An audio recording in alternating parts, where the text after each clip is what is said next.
அவருக்கு என்றைக்குமே என்னை போன்ற ஒரு காமெடி கதாநாயகன் ஆகணுங்கிற ஆசை கிடையாது. அவர் வந்து ஒரு ஆக்ஷன் ஹீரோவாக பர்ஃபார்மிங் ஆர்டிஸ்டாக தான் இருக்கணும்னு ஆசை. அதனால இந்த படம் வந்து தமிழ் படத்தில் முதன்முறையாக கருணை கொலையை அடிப்படையாக வைத்து எடுக்கப்பட்ட படம். கருணை கொலையை வந்து அங்கீகாரம் செய்யலாமா கூடாதுன்னு சட்ட அமைச்சகம் இப்போ டிஸ்கஸ் பண்ணிட்டு இருக்காங்க. அந்த மாதிரியான சூழ்நிலையில் இந்த படம் வருகிறது. அதே சமயத்தில் இது ஒரு யூஸ் சர்டிபிகேட் ஒரு கட்டு கூட இல்லாமல் வெளிவந்திருக்கக்கூடிய படமாக அமைகிறது. அது ரொம்ப சந்தோஷம். சோனா இருக்காங்க, இருந்தாலும் சென்சார் கட் இல்லாமல் தான் நாங்கள் எடுத்திருக்கோம். அது ஒரு வித்தியாசமான ஒரு விஷயம். இந்த படத்தினுடைய பாடல்கள் காலர் டியூன்ல கண்டிப்பாக தமிழ்நாட்டில் மேக்சிமம் டெலிஃபோனில் செல்போனில் வருங்கிற நம்பிக்கை இருக்கிறது. எல்லாவற்றுக்கும் மேலாக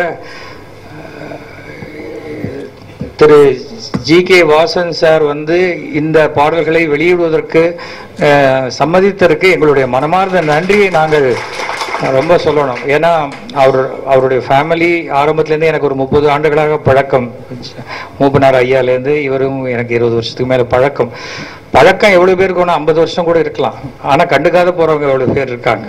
ஆனால் ஒரு நாள் பழகினால் கூட அதுக்கு மிகுந்த மரியாதை கொடுக்கக்கூடிய குடும்பத்தை சேர்ந்தவர் தான் திரு வாசன் சார் அவர்கள். அவர் பல விஷயங்கள் வயது குறைச்சலாக இருந்தால் கூட அவருடைய அனுபவம் பல விஷயங்கள் வந்து ரொம்ப பிரமிப்பு ஊட்டக்கூடிய ஒரு விஷயம். இது வந்து ஒரு சினிமா மேடையாக இருக்க காரணத்தினால எந்த அரசியலும் வேண்டாங்கிற ஒரு விஷயம். ஏன்னா எல்லாத்துலேயும் அரசியலை கலந்து தான் நம்ம வந்து இந்த காஃபியில் டீயை கலக்கிற மாதிரி, டீயில் போன்விட்டாவை கலக்கிற மாதிரி ஒரு மாதிரி ஆயிடுறது. என்ன ப்ரோக்ராமுக்கு வந்திருக்கோமோ அது மட்டும் செய்தால் சிறப்பாக இருக்கும்னு இந்த படத்தினுடைய பாடல்களை டவுன்லோட் பண்ணுங்க. அஃபிஷியலாக ஃப்ரீயாக டவுன்லோட் பண்ணிடாதீங்க. முடிஞ்சால் சிடி காசு கொடுத்து வாங்குங்க. காலர் டியூன் கண்டிப்பாக நீங்கள் பண்ணாட்டா கூட நீங்கள் ப்ரீபெய்டு இருந்ததுன்னா அவங்களே கழிச்சிருவாங்க, ஒரு பிரச்சனையும் கிடையாது. இந்த படத்தை பாடல்களை கேட்டுட்டு எப்படி இருக்குன்னு சொல்லுங்கள். என் பையனை நீங்கள் ப்ளஸ் பண்ணணும். ஆகஸ்ட் மாதம் 24ஆம் தேதி அவனுக்கு கல்யாணம்.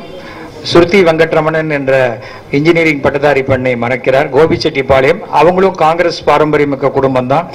அவங்க வந்து காங்கிரஸில் சேர்மனாக இருக்கக்கூடிய மாதங்கி வெங்கட்ரமணன் அவர்களுடைய மகளை தான் கல்யாணம் பண்ணிக்கிறாங்க. இங்கே அருள்மணி அவர்கள் வந்திருக்காரு. ஆனால் அங்கேயே இருக்கிறது தான் அவருக்கு நல்லது. நல்ல பர்ஃபார்மர் அவர். இந்த படத்தில் நல்லா பண்ணியிருக்காரு. இந்த இங்கே மேடையில் இருக்கக்கூடிய புதுமுக இயக்குனர் இவர். வசந்த் கிட்ட அசோசியேட்டாக இருந்தார். அகஸ்திய பாரதியின் பேரு. இந்த படத்தினுடைய கதை, திரைக்கதை, வசனம், டைரக்ஷன் எல்லாம் அவர் தான் பண்ணியிருக்காரு. அஸ்வின் சேகருக்கு செகண்ட் ஃபிலிம். இது ஒரு சீரியஸ் படம். இது கொலை இருக்கு. படத்தை கொலை பண்ணிட்டாங்கன்னு சொல்ல மாட்டாங்க, படத்தில் கொலை இருக்கு, கண்டுபிடிக்கிறாங்க. அதே சமயத்தில் காதல் இருக்கு. இதுவரை சொல்லப்படாத ஒரு காதல் கதை அப்படிங்கிற ஒரு கேப்ஷன் வச்சு தான் இந்த படத்தை பண்ணியிருக்கோம். கண்டிப்பாக மிகச்சிறந்த ஒரு கிரிப்பிங் செகண்ட் ஹாஃப்னா இது இந்த படத்தில் இருக்குங்கிறத நீங்கள் உணரலாம். கண்டிப்பாக எல்லாரும் தியேட்டரில் படம் பாருங்க. தியேட்டரில் பார்க்க முடியலன்னா தயவு செஞ்சு திருட்டி டிவிடி பார்த்துடாதீங்க. அது ஒன்று தான். ஏன்னா அது வேண்டான்னு நீங்கள் ஒதுக்கினாலே ஆட்டோமேட்டிக்காக தியேட்டருக்கு படம் வரும்.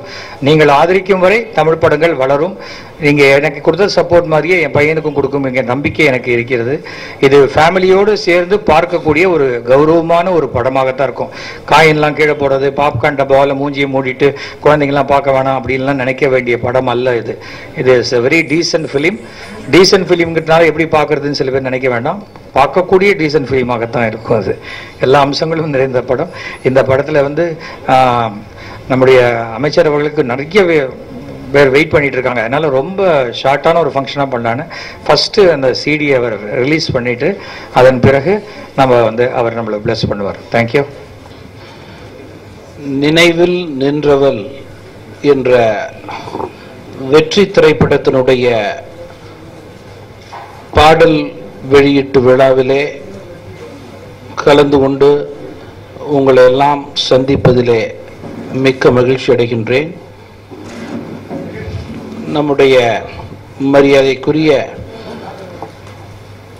முன்னாள் சட்டமன்ற உறுப்பினர்,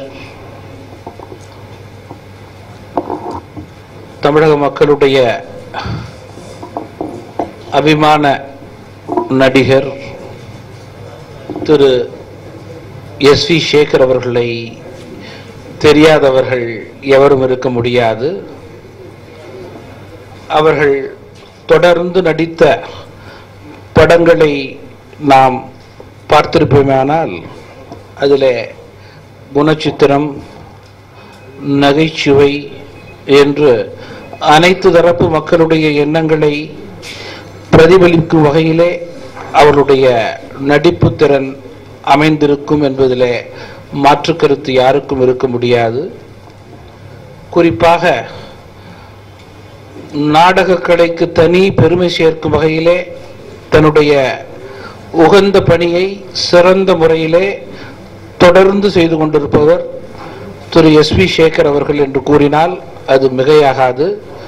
அத்தகைய நல்ல நிலையை நாடகத்துறையிலும் அவர்கள் ஏற்படுத்துவது மிகுந்த மகிழ்ச்சிக்குரியது.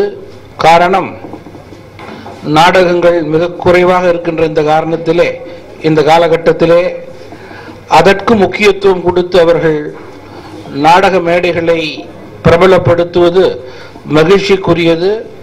அத்தகைய நல்ல நிலைக்காக அவர்களுக்கு என்னுடைய வாழ்த்துக்களையும் பாராட்டுக்களையும் நான் இந்த நேரத்திலே பெருமையோடு தெரிவிக்க விரும்புகின்றேன். நண்பர்களே, இன்றைக்கு நம்முடைய எஸ்.வி. சேகர் அவர்களை தொடர்ந்து அவர்களது வாரிசு தம்பி அஸ்வின் சேகர் அவர்கள் கதாநாயகனாக அனைத்து தரப்பு மக்களுடைய எண்ணங்களை திரைத்துறையின் மூலம் பிரதிபலிக்கும் வகையிலே இன்றைக்கு நினைவில் நின்றவள் என்ற திரைப்படத்தை மிகச் சிறப்பான முறையிலே வெளியிட்டு அதிலே நல்ல முறையிலே மக்களை கவரும் வகையிலே நடித்து வருகின்ற காலங்களிலே நடிப்பு துறையிலே தந்தை வழியிலே பயணம் செய்யும் ஒரு சிறந்த பணியை ஏற்படுத்த அடித்தளமாக இன்றைக்கு இந்த விழா நடைபெறுகின்றது. அத்தகைய ஒரு நல்ல திரைப்படத்தினுடைய பாடல் வெளியீட்டு விழா இன்றைக்கு நடைபெற்றுக் கொண்டிருக்கின்றது. இந்த திரைப்படம் டைரக்டர் இமான் அவர்கள், மியூசிக் டைரக்டர் இமான் அவர்களுடைய இசையிலே சிறப்போடு இன்றைக்கு பாடல்கள் வெளிவர இருக்கிறது. நிச்சயமாக இந்த பாடல்கள் அனைத்தும் மக்களுடைய எண்ணங்களுக்கு ஏற்றவாறு அமையும் என்று நான் முழுமையாக நம்புகின்றேன்.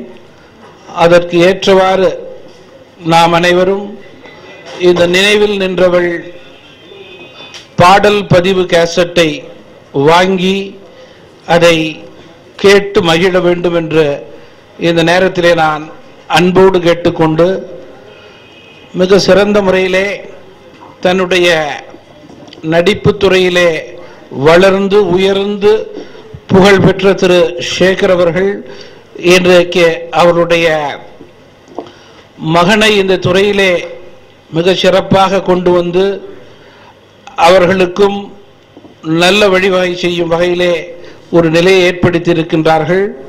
திரு அஸ்வின் சேகர் அவர்களுக்கும் இந்த படத்தினுடைய டைரக்டர், இசையமைப்பாளர், ப்ரொடியூசர் மற்றும் இவர்களுக்கு உறுதுணையாக செயல்பட்டு கொண்டிருக்கின்ற நடிகர்கள், நலன் விரும்பிகள் அனைவருக்கும் என்னுடைய நல்வாழ்த்துக்களை கூறி, இந்த படம் முழு வெற்றி அடைய வேண்டும், அதற்கு நாமெல்லாம் துணை நிற்போம் என்று கேட்டுக்கொண்டு, திரு எஸ்.வி. சேகர் அவர்களுக்கும் இந்த திரைப்பட குழுவினருக்கும் என்னுடைய வாழ்த்துக்களையும் பாராட்டுக்களையும் நன்றியையும் கூறி விடைபெறுகிறேன்.